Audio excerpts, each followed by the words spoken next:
Hi friend, I'm a Dr. Mintu Kumar Misra. Earlier, I was having lots of lecture related to something. Friend, anesthesia. Anesthesia uses drug called anesthetics to keep you from feeling pain during medical procedures.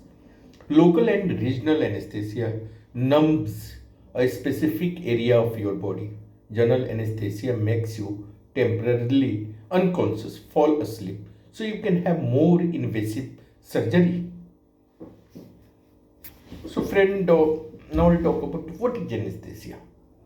Anesthesia refers to the use of medication called anesthetics to keep you from feeling pain during procedures or surgery.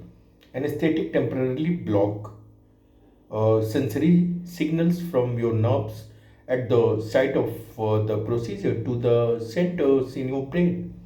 Different types of anesthesia work in different ways. Some anesthetic medications, some anesthetic medication numb certain parts of your body. Other anesthetic numbs your brain, so you can sleep through more invasive surgical procedure. I'll talk about types of anesthesia. Types of anesthesia. The anesthesia your healthcare provider uses depends on the type and the scope of the procedure. Uh, Procedure option include first local anesthesia. The numbs are small sections of your body. Providers commonly use local anesthesia for minimally invasive procedures like cataract surgery or skin biopsy. You are awake during the procedure.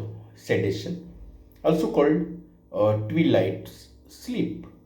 Sedation relaxes you to the point where you will nap but can wake up if needed to communicate. Example of procedures often performed with sedation include wisdom teeth removal, cardiac catheterization, and some colonoscopies.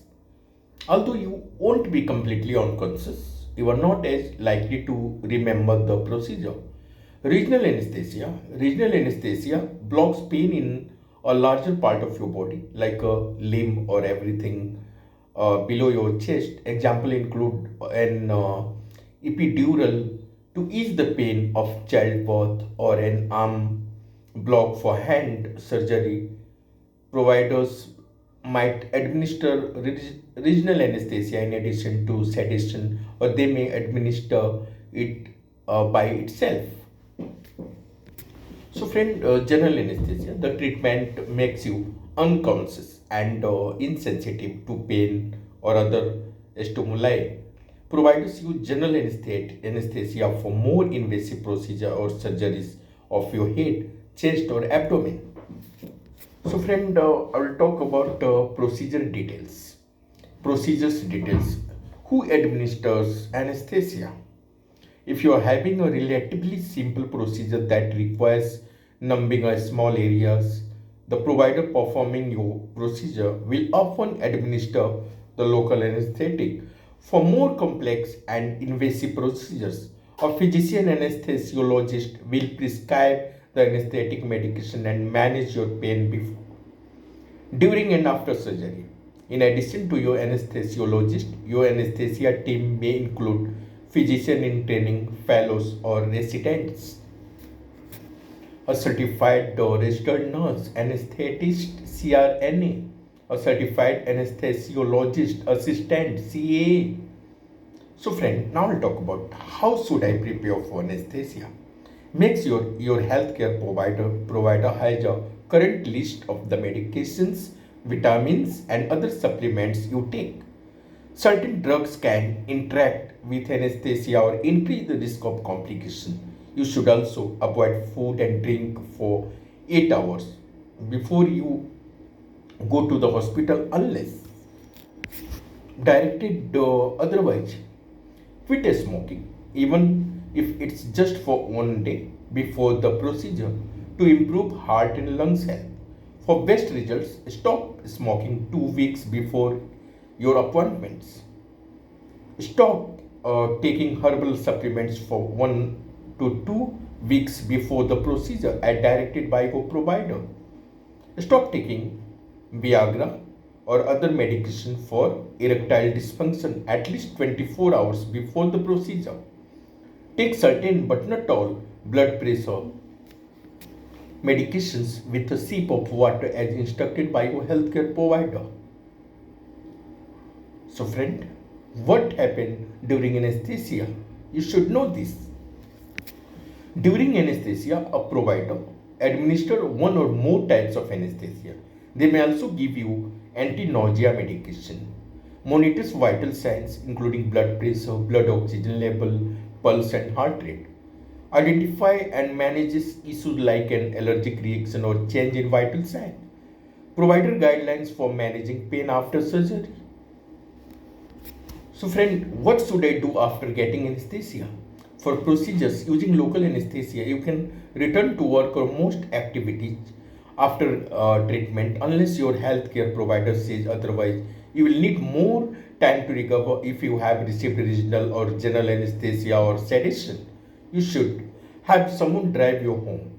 Rest for the remainder of the day, not drive or operate equipment for 24 hours.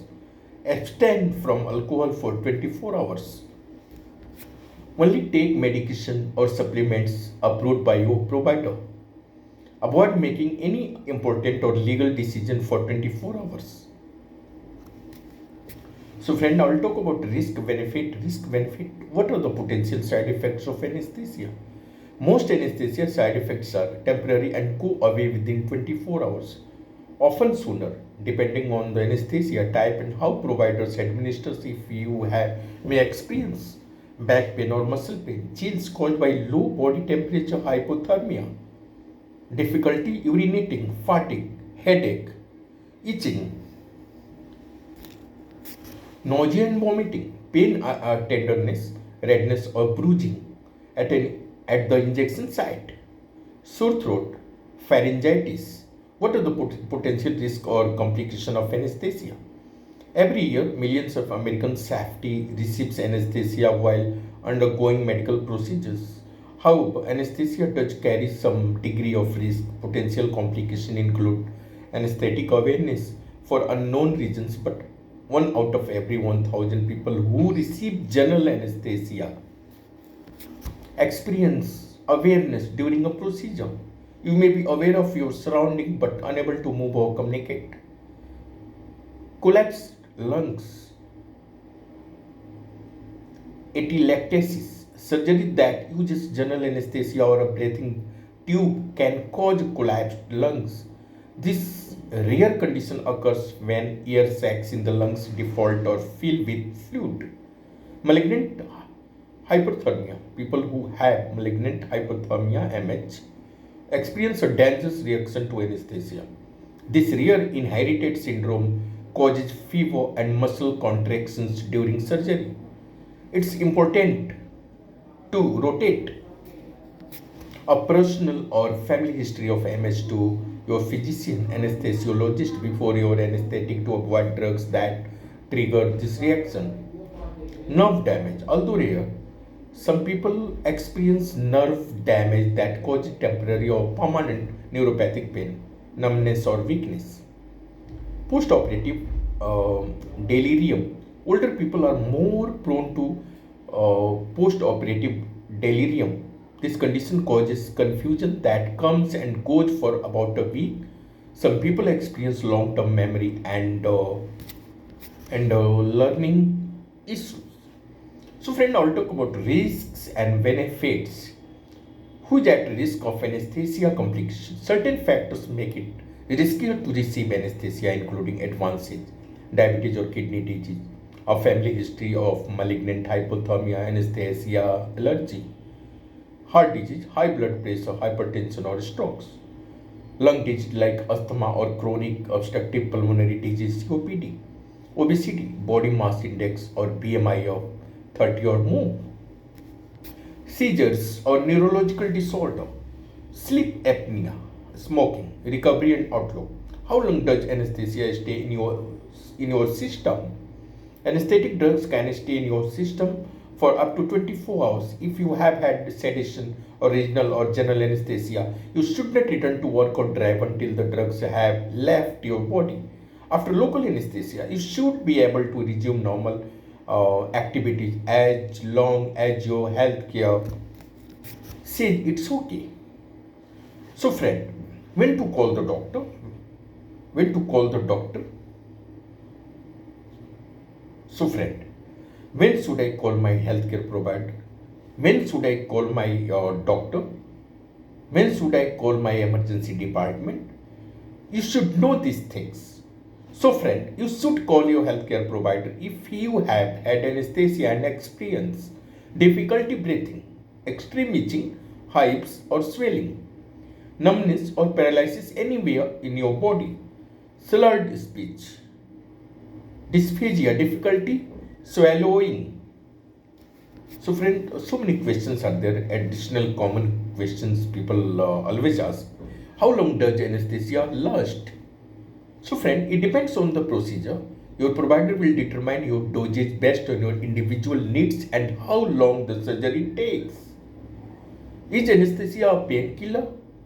Not technically, though it does prevent you from feeling pain. When people refer to painkillers, they are really referring to analgesia or pain medication. Analgesia is pain relief without loss of sensation or consciousness. Anesthesia, on the other hand, refers to the loss of physical sensation with or without loss of consciousness. How does anesthesia affect pregnancy? Local anesthesia affects a small area of the body. It's generally safe for people who are pregnant or breastfeeding or chest feeding. Many pregnant people safely receive regional anesthesia like an epidural or a spinal block during childbirth. Your healthcare provider may recommend postponing elective procedures that require regional or general anesthesia until after childbirth. So, friend, how does anesthesia affect breastfeeding? So, anesthesia is generally safe for breastfeeding people and their babies. Medication used in all types of anesthesia, including general anesthesia, leave your system quickly. Your healthcare provider might recommend expressing your first breast milk after general anesthesia. Ask your provider if this is something you should consider. So, friend, my viewpoint: anesthesia is one of the most important and widely used discoveries in healthcare. Because of anesthetics, you can comfortably and safely undergo all types of surgeries, big or small. It's normal to feel nervous before having anesthesia. If you have a specific questions, talk to your healthcare provider, doctor, consultant. Uh, they are here to help. They can help determine what type of anesthesia is right for you and talk with you about what to expect. This is the lectures. Thanks to my viewers. Please share and subscribe. Dr. Mintu Kumar Misra. Love you all.